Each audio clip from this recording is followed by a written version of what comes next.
Ayan na guys, ay, sabi ko kay Commander ay wala tayong maulam. Hindi humuli kami ng isang paspasing manok, ay nandini na po nga ni, nagisa na yung bawang, sibuyas, luya. Ayan. Nagigila at nakahuli kami ng isang paspasing. Sabi ko pwede na yan at ating asabawan. Sabi nga niya ay tinula. Ayan. Guys, nandito yung mga ricado natin. Yun yung ang tinula. Oh. Parang 1 kilo rin naman guys yung ating nahuling paspasin na dumalaga. Nandini ang ating mga sahog na papaya na native.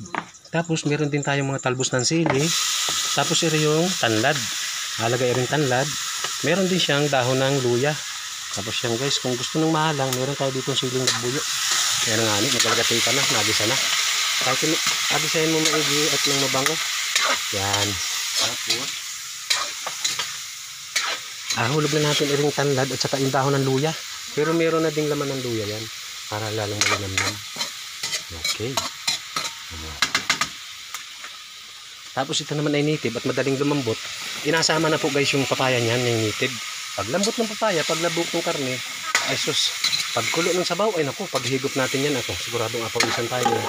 Palibasa ay galing sa trangkaso guys. Eh sabi ko ay wala malasahan misis. Parang anong hina ng katawan ko at ako'y galing sa trangkaso. Eh sigit mahuli tayo ng paspasin. Ay naroon, may at nakahuli kami ng dalawa. Ay sus, ay muntikan pa ako pasubnok doon sa kon ay paghuli. May gitna dakot ni Commander. Ay sabi ko, ay sige, gitgitin na natin pagka makawala pa. Okay guys, yan oh. Medyo ano na siya, kulo na siya. Medyo malambot na yung papaya. Ay alagay na yung talbos ng kamuti. Ayan. Alagay na natin. Talbos ng sili pala. Sorry guys. Talbos ng sili. Yan lang. Pampasarap lalo sa tinola natin.